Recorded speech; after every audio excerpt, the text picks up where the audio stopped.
UCC को लेकर लगातार हिंदू मुस्लिम की राजनीति देखी जा रही है। ये कहा जा रहा है कि हिंदू मुस्लिम को भड़काने का प्रयास किया जा रहा है, जबकि देश के प्रधानमंत्री नरेंद्र मोदी का कहना है कि यूसीसी से समानता का अधिकार बढ़ेगा, सबको समान अधिकार में दायरे में देखा जाएगा। लेकिन इस बीच ओवैसी का बयान सामने आया है, जिसमें लगातार देश के प्रधानमंत्री पर सवाल खड़े करते हुए नजर आते हैं। यहाँ पर असदुद्दीन ओवैसी।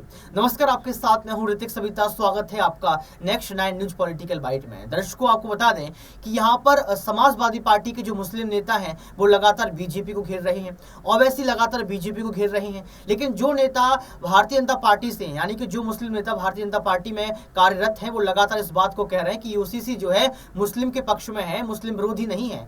लेकिन दर्शकों, यहाँ पर क्या ये मान लिया जाए कि 2024 के लोकसभा चुनाव के पहले यूसीसी को एक मुद्दा बनाया जा रहा है? क्योंकि देश के प्रधानमंत्री ने यूसीसी पर पहले कभी चर्चा नहीं की। 9 साल से लगातार सत्ता में बैठे हैं, यूसीसी को लेकर लगातार सवाल खड़े किए गए, लेकिन उन सवालों का जवाब नहीं था। लेकिन उत्तराखंड की भूमि से यूसीसी पर जिस तरीके से एक रवैया देखने को मिला, जिस तरीके से यूसीसी पर काम देखने को मिला, उससे ऐसा लगा कि अब कहीं ना कहीं ये यूसीसी जो मुद्दा है वो बीजेपी के लिए 2024 का सबसे बड़ा मुद्दा है, मुस्लिम महिलाओं के वोट बैंकों को जोड़ने के लिए। लेकिन इस बीच असदुद्दीन ओवैसी क्या कुछ कहते हैं, आप खुद ही सुनिए। पिछले 40-50 साल से ये संघ परिवार का एजेंडा रहा है कि भारत में यकसा सिविल कोड को नाफिज किया जाए, चाहे वो जनसंघ के रूप में थे या फिर बाद में बीजेपी के रूप में, सियासी रूप में आज हैं। तो ये पुराना इनका एजेंडा रहा।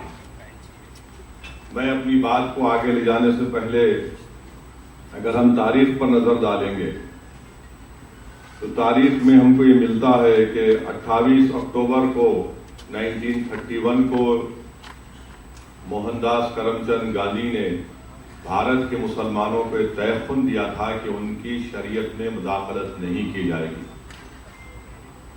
कांग्रेस ने अक्टूबर 1937 में यही बात कही।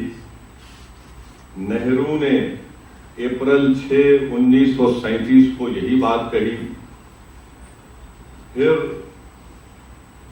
1966 17 मई को लोकसभा में जो उस वक्त के लॉ मिनिस्टर थे जनाब जीएस पाठक साहब ने यह कहा, मैं अंग्रेजी में पढ़ के तर्जुमा करूंगा, कि personal laws are mixed up with religion and that we can not coerce people to accept our views about the religion and customs.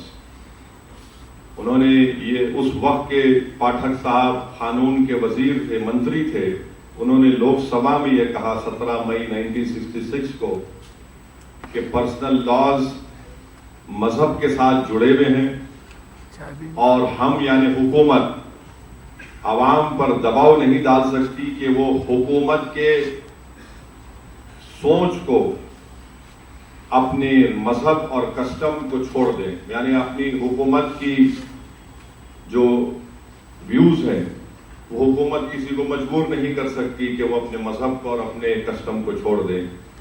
यही बात अगस्त 29, 1963 को उस वक्त के लॉ मिनिस्टर A.K. सेन ने भी कही। लोकसभा के अंदर खड़े होकर 2 लॉ मिनिस्टर ने बात कही थी। अब यहां पर बार बार यह कहा जाता है कि जैसा कि अभी यहां पर जिक्र किया गया, मुफ्ती साहब ने कहा कि हमारे वजीर आजम ने कहा कि कैसे एक घर में 2 कानून रह सकते हैं। मैं इस बात का इकरार करता हूं कि भारत के प्रधानमंत्री सबसे ज्यादा पढ़े लिखे और हम सब थम्सअप हैं, मगर भारत के प्रधानमंत्री को शायद ये नहीं मालूम कि इस मुल्क में आज भी नॉर्थ ईस्ट में एक ऐसा स्टेट है जहां पर क्रिमिनल प्रोसीजर एक्ट अभी भी अप्लाई नहीं होता, सीआरपीसी अभी भी अप्लाई नहीं होता।